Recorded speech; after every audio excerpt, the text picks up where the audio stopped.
We are Desolator, and you are watching Metal Transistor!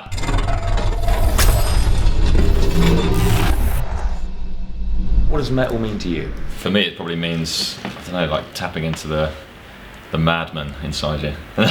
Awakening the wolf. Yeah, that's what the new song's about tonight, actually, Awaken the Wolf. You know what I mean? It's like, it's a good outlet to just let loose, you know? Like, let out aggression, adrenaline, whatever, really. You know? Loud guitars, big tits, martial amps. That's pretty much heavy metal. That's a gangrene lyric, that. Yeah. Don't take yourself too seriously, because no one else does. So. Yeah. I think for me, adrenaline is a big part of it. Definitely, yeah. You have to find somewhere to get that out, you know? That catharsis, the release. Yeah, exactly, yeah. What was going on in your life at the time when you first discovered metal? Puberty. Yeah, it was, well, early teens.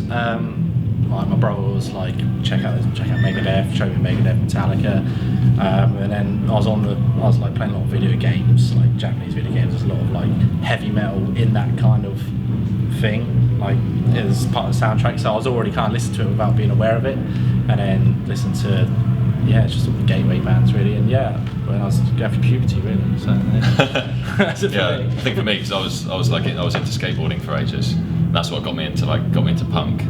Like, to be fair, I actually didn't like metal for like a few years. Yeah, like people would play me Maiden and stuff. I'd be like, it's a little bit too like, because when you're so into punk, it all seems a bit too like polished and stuff.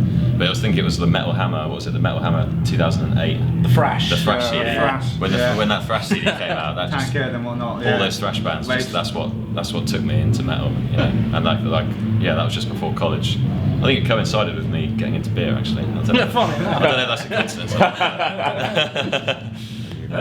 You know, my brother used to have all these like kind of tapes, and then like stuff like Megadeth, Countdown to Extinction. So not really like kind of like old school thrash metal, but it was like. And then I found Unjustice Or, and then Kill 'Em All and stuff like that. And then my first ever gig was Metallica 2003. And then I just been hooked ever since. Yeah, literally, yeah. I can't believe I didn't mention Motorhead. That was a big part of it as well. Yeah. Oh, talk about Motorhead. We want to get that. Motorhead. No, they were definitely the main band that was part of that transition into metal as well. Was that when you through skating you were introduced to Motorhead as well? No, I think I was. It's a weird one. I don't remember when I first listened to Motorhead, but I was always into them. Like, probably even before punk. But I think in the end they were like a good channel into metal as well. You know, because they sat right in the middle. Yeah, it's a great jumping off point. Yeah. Why metal as a form of expression? Raw, and you can pretty much do what you want really, and it just feels natural. I don't think I could play in a band that isn't a metal band. I don't know if I tried. I mean, it would be great to play in like a new wave synth band or something. not good enough. So for me, it's just the rawness and the energy and the passion really. And I don't think you get that in any other genre. But I think for me it's similar to raw, but it's unfiltered. Do you know what I mean? So there's certain things you could write a song about. You wouldn't be able to write lyrics like that in any other genre. I love so many other like different genres as well. When like bands like Wishbone Ash, and you know, and I love all different types of metal like punk and stuff like that. And it's all combined into one. I think for me, I take that into Desolator. I do a bit of all things. Like one of my favourite drummers is like Neil Peart, Ginger Baker, but they've got that groove and they've still got that heaviness to it. Yeah. You know, so yeah. Right, we're going to go down the line. We'll go left to right here. Is there one person without whom you wouldn't be doing what you're doing now? My drum teacher at the time, Phil Bailey. He's amazing now. You know, married with my mum and stuff like that. But did he introduce you to a lot of music, or was it just the drum tuition just in the itself? drums, really. You know, I kind of discovered like really heavy metal myself, really. You know, maybe with a bit of tapes, but you know, I've always been into like loads of different type of music anyway. And then just when I was about 13, 14, that's when, you know, the love of heavy metal. You know. Is there one person without whom you wouldn't be doing this? Yeah, Dave Mustaine, definitely. Definitely. I mean, him is like. I was playing guitar and I didn't really know what I was doing until I sort of checked out a lot of Megadeth's riffs, and I thought, well, that's how you need to write a riff. So pretty much that, really, to be honest. And Yeah, he was the one that made me think I want to actually like sing and do the guitar as well, because I always just wanted to be a guitar player. And then I saw how cool he looked doing everything, and I thought that's what I want to do. So yeah, him I'd probably say. I don't know, I haven't really thought about it. If it was one person, it probably would be Lemmy, to be fair. Just because like I messed around with the guitar a little bit, didn't really enjoy it too much. Yeah, to be fair, actually I was listening to Motorhead already, but like once I started actually paying attention to how he was playing, and then just the rhythm and the aggression of it, and then as soon as I think the first bass I played was like a 3-string bass. That like was that the one you brought to practice? Yeah, I was at a college. I was at a college house party and I saw it in the corner. I was like, the guy who owned it just saw me like staring at it. He just said, "Oh, take it with you if you want." So he let me borrow it for a few months, and then I think the first song I learned was Damage Case. So yeah, it would definitely have to be Lemmy, I think.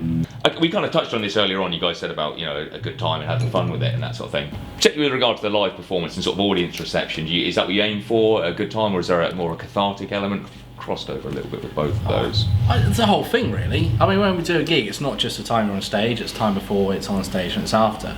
Like we make a whole meal out of it. Like we proper take it to its limit and squeeze as much enjoyment out as possible. It's not just. We definitely put fun to the forefront more than some bands. Yeah, I mean, if it's not fun, what's the point in doing it? And we've played some right shockers, but we still have fun, don't we? Well, yeah, of course. There's been real shit gigs, like 2 guys and a dog, but everything around it makes it worth it, because you're with your mates and playing the best music ever, so it can't go wrong. But no, yeah, fun is definitely. I think like in a way we've started to write slightly more serious songs over the last few years. Yeah, but it's still. In the early days, we wrote songs about just beer and thrashing, because that was all. Well, yeah, the first song I ever wrote was called Beer Brain. You don't want to get sort of stuck with that stigma of being a party band, because no one will take it seriously, and we haven't written a song about beer since 2013. Yeah. We're now 7 years on, and we're still seen as. Now we're singing about whiskey. No. No, we're touching. We some political stuff, some. Yeah, mostly it's all about stuff, just pursuit of enjoyment, really. Most of our songs, but the riffs have always got to be fun. It's always got live. It's always got to have that sort of crazy element. Okay, so when you said about you mentioned about writing songs a bit more seriously. Yeah. That's you're specifically talking about the lyrics, not necessarily the sound and trying to overcomplicate things. Yeah. But I mean. Well, the first album, we didn't have a clue what we were doing. Like we didn't even know about keys or anything. So we'd like do a bass line and a solo. We'd have no idea. It somehow came together. So I guess we're a bit more serious. That we actually talk about what we're playing a bit more when we're writing it. But yeah, it's more the lyrics, I guess. Yeah, definitely the structures as well. I mean, with structured songs, we don't want to just do like verse, chorus, midsection, verse, chorus. We like to mix out, throw in bits in here. We don't always do it in 4/4. Like a lot of bands just stick to 4/4, but we kind of like go out of that without meaning to. We just play a riff, and then Sam would be like, "What?" And then it'd be like, he would just have to work out the time, and it's like, this is the riff. Just play the drums to it, and like we've had comments saying like, you realise that was in it's like 7/8 or something. Like no, and I think if we try to write something 7/8, we won't be able to. Like, we just play a riff and it sounds good, and it's just. Yeah, we still don't have a clue about time signatures, to be fair. We're really just saying like, oh, this song is this tempo. But it's just because natural. It's just it sounds right, so we keep it. Don't overanalyze it. Yeah. What's the broader purpose of metal from a communal point of view? Generally, I find like in school there was like the freaks and the moshers, but they. Not in my school, but I heard in other schools that there would be sort of outcasts, and they would go to metal, and then when they're grown up, they go to like places like the Firehouse, and then they'll just meet loads of friends like no metal these guys in a pub, and it's just the old dungeon, wasn't and it's pretty much everyone we know, sort of we've met through gigs and stuff, and a lot of friends, a lot of people we know through that, and you just because straight away you have that. There's that mutual interest, Yeah, there is a family vibe there, isn't there? If you weren't if I weren't meeting you now, I'd probably be like, that's a fucking nice shirt. And then we would get talking, but you wouldn't be in Costa Coffee, and there'd be someone nice wearing a nice check shirt and be like, that's a really nice shirt, man. Yeah. You know, and then all of a sudden you're Facebook friends, you know.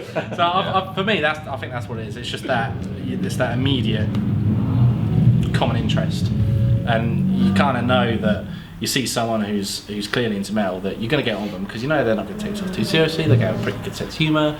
You know they're probably going to enjoy a drink. You know, and you can talk about bands. If you don't talk about anything else, you can just talk about your favourite bands or whatever.